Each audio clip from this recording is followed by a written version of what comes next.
jumped into the presidential race with no political experience, but he outlasted 3 governors, 2 senators, and 5 members of Congress. Here to tell us why he wants every American to join the Yang Gang, please welcome presidential candidate Andrew Yang.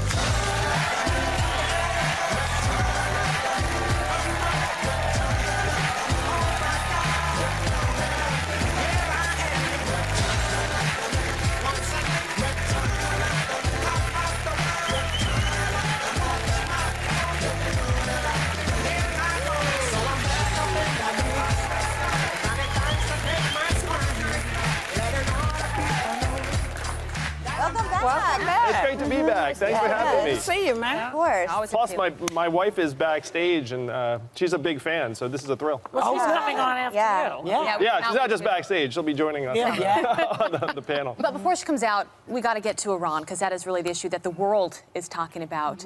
And you want the job of president of this country, one of the main issues you would be dealing with. I want to ask, because we've been talking about, is the cost worth it to taking out General Soleimani, number 2 in command there? If you were in Trump's position, what would you have done?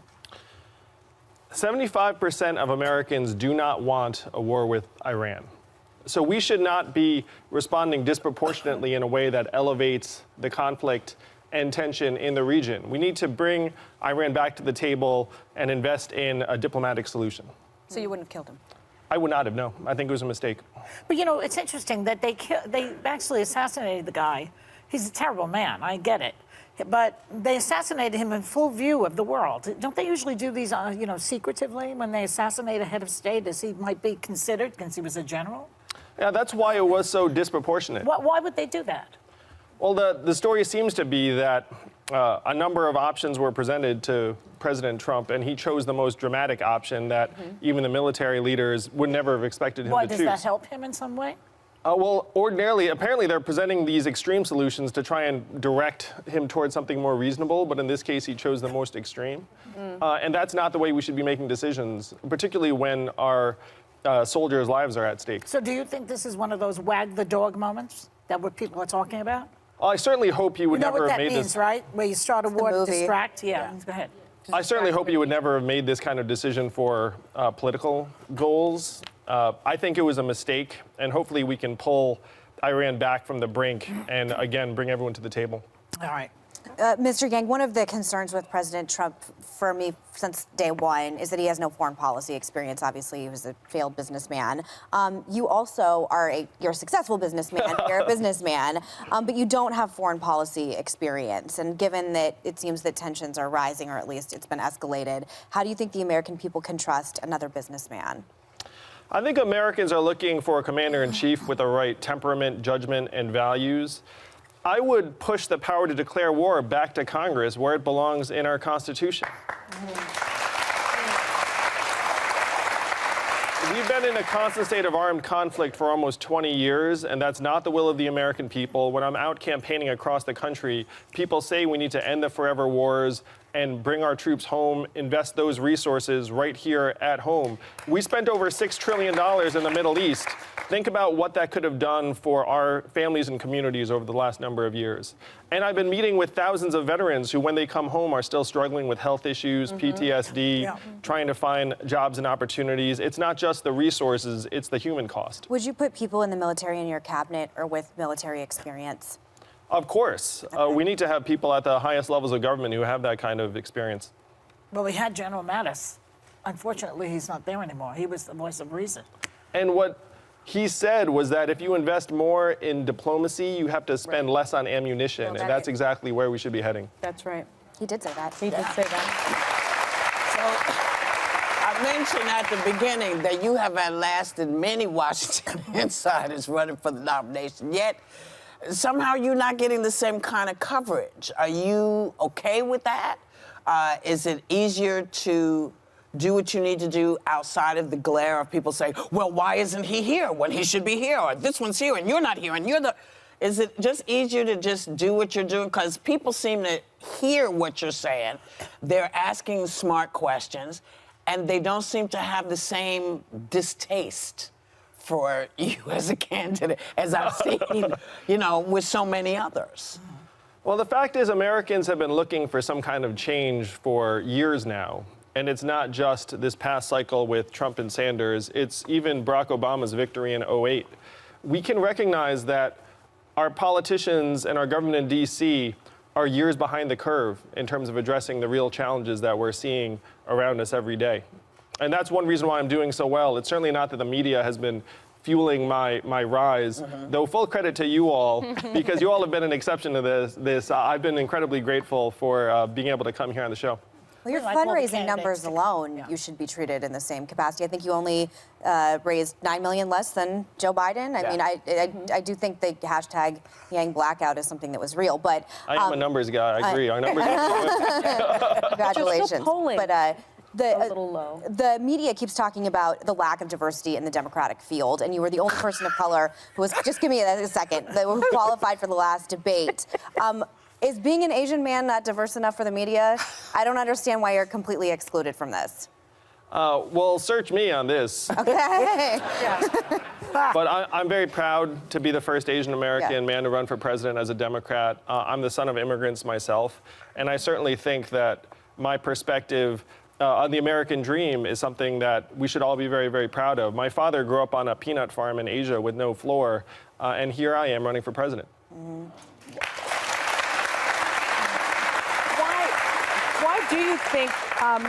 Why do you think, given the fact that you have raised so much money, that you're still, and you are the most diverse candidate that has raised this much money, still in the race, why your polling numbers are still low? Well, I'm new to most Americans, and as soon as people find out more about me and my vision for the country, how we need to humanize our economy and make it work for us and our families, then we see consistent increases in support. And Sonny, one of the fun things is a survey just came out that said I'm among the least disappointing candidates in the field. Really? Yeah, Yes. which is like something Thanks, like almost 90% of Democrats said I would be fine with Andrew Yang as the nominee, and I almost jumped for joy when I saw that number. And just a follow-up, you do need the support of the Black community, right? It's sort of the backbone of the Democratic Party. Right now, you're polling at 3% with Black voters, around the same number as Mayor Pete and Mayor Bloomberg, who've had real problems with the community. How do you turn that number around? How do you raise that number? I need to spend more time introducing myself and the campaign to Black voters and voters of color. My centerpiece, this freedom dividend, is based upon a proposal that Martin Luther King championed and was fighting for when he was killed in 1968. I had the privilege of sitting with Dr. King's son in Atlanta, and he said this was the vision that his father was fighting for. So as soon as I get that message out to more Black voters, I believe my poll numbers will shoot Give up. the message now, then. Sure. We have to make the economy work for us, for you, for your families. And the best way to do that is to put money directly into your hands.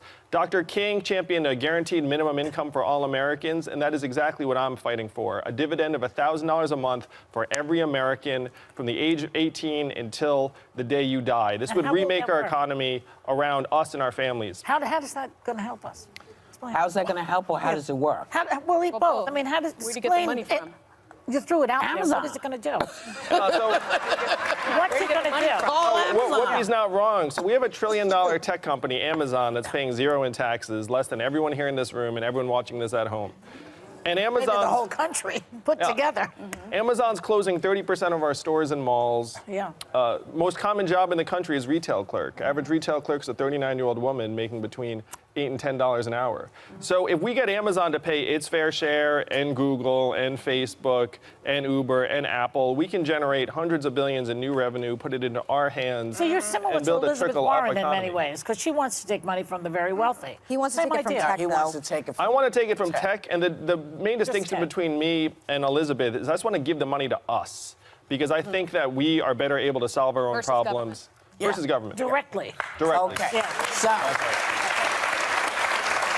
don't tighten up. Come back quick. We're coming back with more with Andrew Yang and his wife, Evelyn.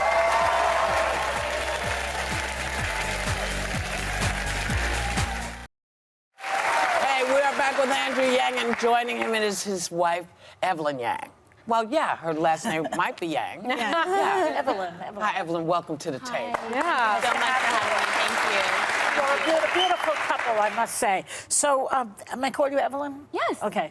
So your husband's campaign started with his Gmail list, right? Yes. Okay. And now Yes. he's raised millions of dollars.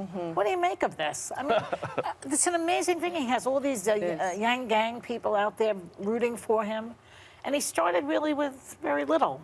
Amazing. Yeah. When he first told me he was running for president, I have to say I thought it was a phase. But I get it. It was after the last election, and he was pretty frustrated.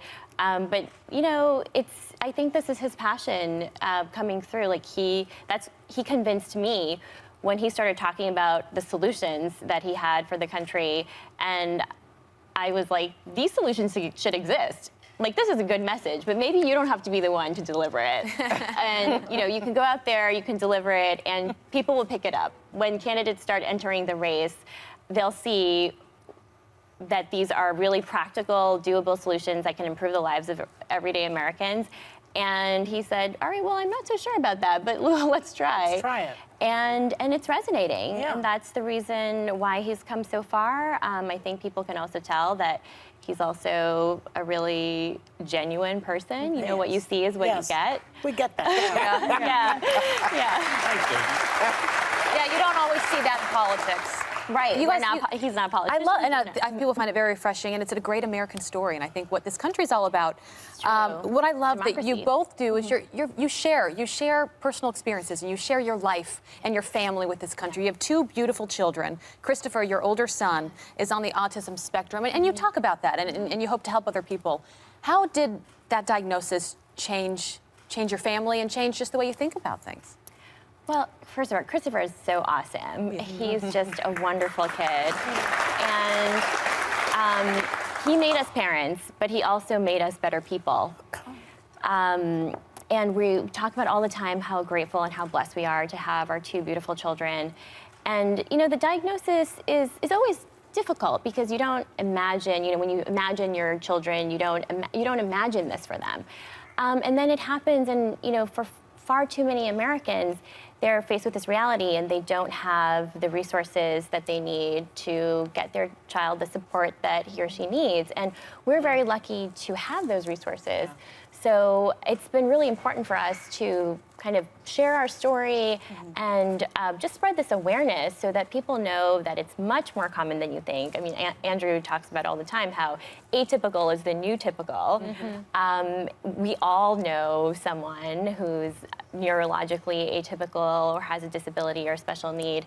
And this is America. And we need to make America accessible for all and have those supports. And it breaks my heart when I talk to families who don't have what they need and are just struggling to get by and give their child, what they know they need. Yes.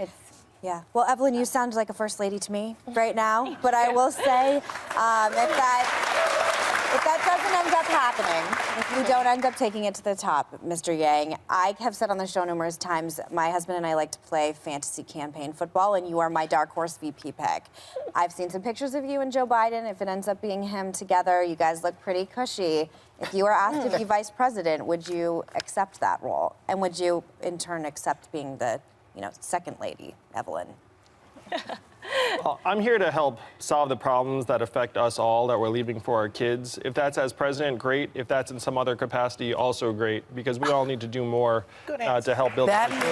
yeah. What about Evelyn, And I can confirm that is absolutely the truth. Would you guys be in for it, though? I would have to think about it when it would have to be a conversation. Fair enough. Like the conversation when we first embarked on this whole journey.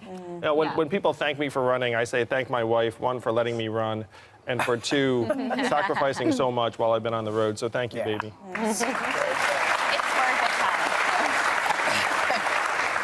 cause. First of all, thank you for always coming and being a genuine person. And that answer is an answer I have never heard anyone say. And I have to say, my eyeballs are popping out.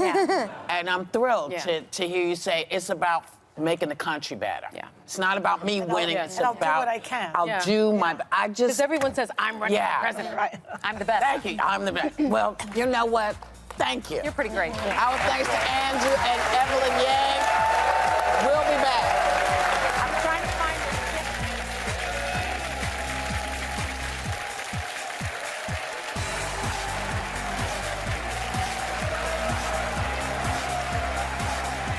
Hey guys, Jamie Oliver here. Even if you're a meat lover like me, I've got some incredible veggie dishes coming your way right up next. You're gonna love it.